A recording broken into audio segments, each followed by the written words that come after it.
Welcome to my channel. My name is Sek Hobart Fletcher. Welcome to Talk NBA. I'm already excited about the 2019-2020 regular season, and I know the postseason would most definitely be as exciting or more exciting than the regular season will be. So if you're ready, let's get started. Now let's start with the Los Angeles Lakers. I'm definitely going to talk about some of the games that have been played so far as the 2019-2020 season is, related, and I'm going to go into the season opener. I'll talk about the team that is likely to win it all. I think before the first game was played in the 2019-2020 regular season, many of the NBA pundits predicted the Los Angeles Lakers and the Clippers to be the last team, or one of them to be the last team standing when it's all said and done. And it looks likely, but one team currently is dominating based on the two games that they've played so far. One team is clearly dominating. So I'll start with the Lakers and talk about the potential or the chances of the Lakers in relation to winning it all when it's all said and done. So let's start with the Lakers. During this offseason, if you recall, the Lakers made some additions with the coaching staff, players, major changes with the players, changes also with the coaching staff. And I start with a coach that, as a Lakers fan, I didn't like. But for now, let me tell you something though. For the purpose of this video, I'm going to keep it 100 as possible. I'm a Lakers fan. I'm not an old Lakers fan. I'm a LeBron fan, so definitely I jump on that bandwagon anywhere he goes to. I was at Cleveland the first time when he was drafted in 2003, moved to Miami Heat in 2010, came back to Cleveland in 2014, and moved to the Lakers last season. And I was part of the drama that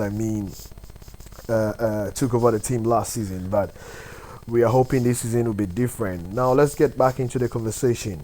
What I was saying is I wasn't so much enthused about the selection of our head coach and assistant coach in the person of Frank Vogel and Jason Kidd respectively. I'm of the view that these are two coaches that should still be assistant coaches. That's what I think. These are two coaches that I think still believe that they know it all. You can talk about the successes that Frank Vogel chugged with the Indiana Pacers during the era of PG-13 and all that. What about Jason Kidd? Can we talk about him as a great coach? No, we can't talk about him as a great coach. And when his name came up, I think we all recall the narrative that was in the media circle in relation to the baton definitely being given to Jason Kidd one day after Frank Vogel messes it up and all that. So right from the word go, we know some disaster was bound to happen, or a disaster was definitely pending. And I'm of the view that a coach like Tyronn Lue, a coach who was able to coach a team from 1-3 down against a team that won 73 games in the regular season to come win it all as the Oracle Arena, I think deserves to be a head coach in this league. I don't want to get into the racism bit part of it. Many people believe because Tyronn Lue is black, he's being sidelined by the NBA and the authorities that might be in the NBA. But I think Tyronn Lue deserves to be a head coach in the league. Let's go back and talk about the Lakers. We recall the drama that the team was dragged through in relation to the Anthony Davis trade. During the regular season, the team encountered so many injuries with Rondo, Ingram, Kuzma, LeBron James, and all that. So a lot of drama was at the Lakers, or was with the Lakers franchise as an organization. And I would want to say kudos to Rob Pelinka and the whole Lakers organization or franchise for doing a good work during this off season. The acquisition that they made is so impeccable. It's amazing the works that they've been able to do, and finally they were able to pull off that AD trade without the drama that was attached to it the first time that it failed. So During this preseason, a lot of us, I mean, the Lakers fans, we had a lot of, expectation and high hopes for the teams, and the projection that we had for the team was to win it all when it's all said and done. But based on the season opener, I think we are wrong. I think the entire NBA is wrong. Does the Lakers have what it takes to defeat the Clippers based on the two games that I've seen them play? Let's stay with the Lakers a little bit. LeBron is in year 17. Hate it or love it, Father Time is definitely catching up on him. We saw in game one, yes, many still believe that he was deferring to Anthony Davis because right from the word go, he said he was going to play, or the team was going to play through Anthony Davis on the offense. Yes, I admit that Chris Bosh also indicated that the team needs to gel. But are we hopeful about this team? I mean, who are the guys who are going to come off the Lakers bench and do some scoring for us? That is, if Kuzma agrees to come off the bench, that'll be a plus for the team. But aside AD, at times Bradley, Kuzma, and LeBron James, who are the shot creators for this team? Who are the guys who can get their own shots when you play against teams with lockdown defenders like the Clippers, and they are, stacked on your star players? That's where my concern is. Still, we get another shooting. I think Jamal Crawford is still out there. Carmelo Anthony is also still out there. So we add another shooting to the squad or the roster that we have. I think we are not close to what the Clippers are built. And hate to love it, LeBron might be the best passer in the game, currently the best passer in the game, top 5 passes of all time. But you can't play a guy at the point guard and expect him to play 35 minutes whilst he is in year 17. He would just not be effective. So those are some of the changes that I'm expecting to see in the Lakers game against Utah Jazz, tomorrow. If the Lakers do not show up, I'm telling you, it's over. If the Lakers do not show up, it's over. If they fail to show up tomorrow, or they fail to grow to that height or build their bench, it's over. The team that scares me most now is the Clippers. This is a team that won 48 games during last season in the regular season.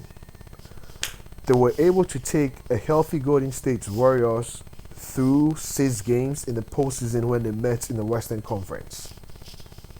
You added some great pieces, and on top of that, also added Kawhi Leonard and Paul George.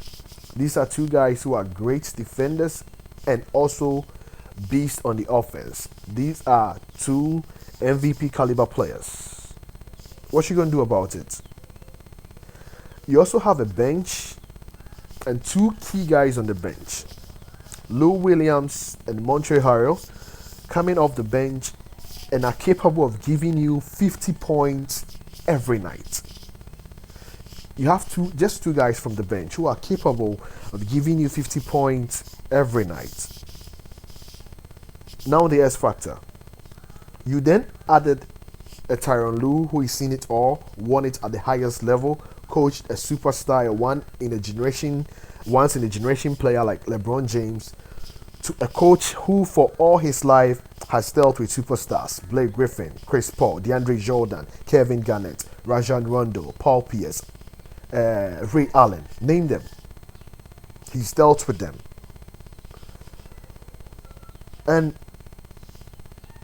the coaching skills or ability of Doc is often not preached. But I think he will be tipped for the Coach of the Year for this season, because a lot of coaching will be noticed and will be very evident on the ball, on the court when the Clippers show up. So for me, I think the noise, the hoopla, the brouhaha in regards to the NBA deal, and NBA deal is taking over now. The NBA season will be exciting. At least we have about 8 or 9 teams that can win it all. For me, it's BS. Let's stop it. It's BS for me. The only teams that are close to the Clippers: the Sixers, the Lakers, the Bucks, and all these three teams that I've mentioned do not have the bench that the Clippers have. So what's she gonna do about their bench? If Kawhi gives you 30 points a night, Paul George gives you 25 points a night, that's 55 points. Now you have two beasts, Lou Williams and Montreal Harrell, coming off the bench giving you 50 points. 50 plus 50 points or 55 points, that's already 105. Then you have 8, 6, 5 from Beverly, Zuba. I mean, just name them. What are you going to do about it? And the scary thing is, they just don't score. They have length. They can defend. I mean, they have great defenders in the paint, and I mean outside the paint as well. So for me, I think this whole noise about the NBA is going to be exciting. I think based on what I saw against the Golden State Warriors tonight or this morning, I think the NBA is ruined. The Los Angeles Clippers just built for themselves a super team. Until Lakers show up tonight, for me, I think it's over. Thanks for watching this channel, or thanks for watching this video. If you like the video, kindly drop your comments, like the video, share, subscribe. If you've subscribed already, just activate the bell so you'll be the first to you'll be the first to receive that notification, or you'll be the first to watch our videos or see our videos when we go live or upload a video. Thanks for watching this channel. My name is L.A Fletcher.